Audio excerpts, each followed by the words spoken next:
Makakasama natin ngayon isang personalidad na dating malapit sa Marcos administration. Ngunit ngayon, isa na siyang kritiko at sinabing tatakbo siya upang maging totoong oposisyon. Kasama natin ngayon, Attorney Vic Rodriguez. Maraming salamat. Thank you for accepting our invitation. Thank you, Karen. Magandang araw at maraming salamat sa iyong pag-imbita sa akin ngayong araw.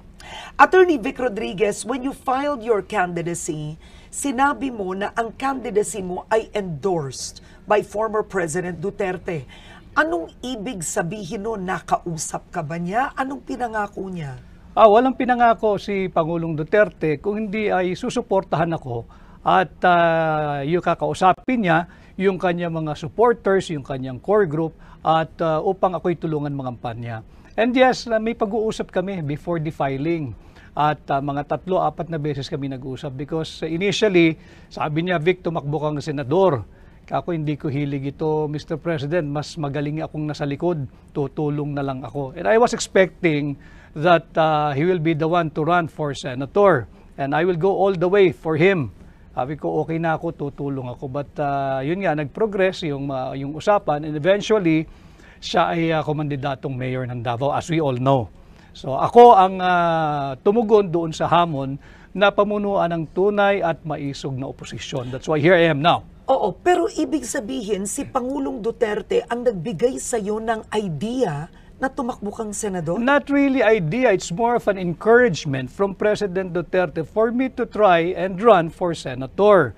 And nag-uusap kami mga 4 na beses eh. And sabi ko lang sa kanya, pag-isipan ko, Mr. President. Sabi niya, sige, tama naman yan, huwag kang magmadali, pero huwag din masyadong matagal. Dahil kailangan ka ng mapakilala, dahil kilala ka naman, pero hindi bilang kandidato. Okay. Attorney Rodriguez, sumikat ka bilang spokesperson, abogado ni Pangulong Bongbong Marcos. Buong kampanya, ikaw ang kinakausap ng lahat. May libro ka nga ang nakalagay, Kingmaker. Kabilang ka behind the scenes sa campaign. Isn't this absolute betrayal from Marcos ngayon na kay Duterte ka na? Magandang tanong yan, Karen.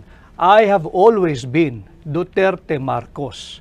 And noong 2022, Marcos Duterte. At hanggang sa ngayon, magkasama kami ni Duterte. Ang nawala yung Marcos. Yan ang dapat mapaliwanag nila. Kami ni Duterte magkasama pa rin hanggang ngayon. Ano ba nangyari? Hindi ka lumabas noon, hindi ka nagpaliwanag. Bilang Executive Secretary, you were the shortest Executive Secretary in history, 79 days in office.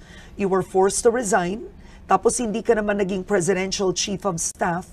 What really happened? Bakit ka natanggal? I think the shortest na naging ES ay si former ESN Senator Ed Angara during the time of President Erap. Kasi abbreviated yung term ni Pangulong Estrada eh.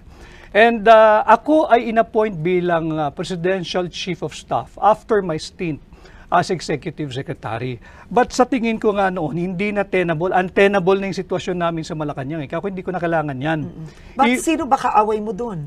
Yung mga gustong maging Pangulo pero hindi naman binoto ng tao. Yung mga astang Pangulo, wala namang mandato. Marami ron sa Malacanang. At alam naman ng taong bayan who I'm referring to, at hindi lang isang tao yan. Kaya nga nagkakagulo ngayon ang ating bansa. But why didn't the President stand by you? Initially, tumatayo siya, tumitindig siya sa aking panig. Pero eventually, bumigay, wala na tayong magagawa ron.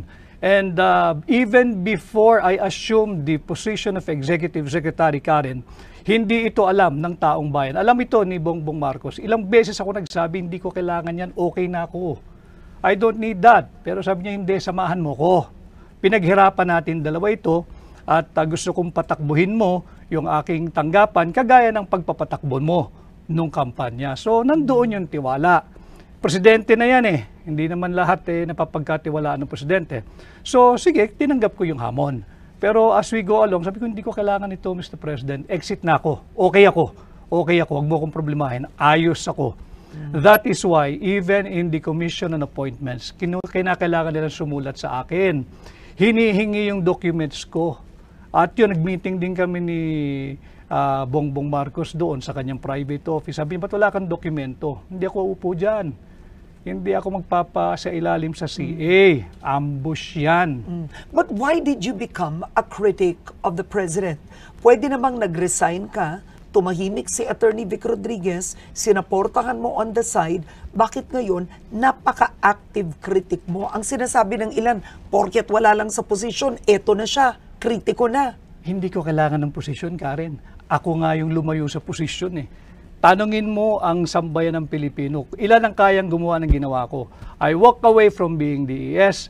Meron akong appointment as the Presidential Chief of Staff. Meron ba Pirmado talaga yun? Meron, nasa libro ko. Because sinabi nila na walang ganun. Hindi, pirmado ni Bongbong Marcos yun. Alam niya yun. Kaharap nung pinirmahan niya, inabot niya sa akin si Naida Angping na ginawa kong PMS Secretary. Si Anton Lagdameo kaharapan. At yung maraming PSG. Pirmado yun. Sa akin ang original hanggang ngayon. At ready ako ipakita yan kahit So, saang forum. why did you have to be a critic?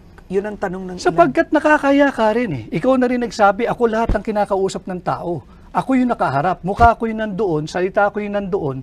Tapos iba na ginagawa nung taong ikinampanya ko ng mabuti at tinangkilik naman ng tao. Hindi ito yung aming pinag-usapan. Hindi yung ganitong uri ng pamumuno ang aming napag-usapan. This is not the kind of governance and leadership that we agreed to have pag siya'y pinalad at tangkilikin gawing Pangulo. Yan ang katotohanan. Ngayon,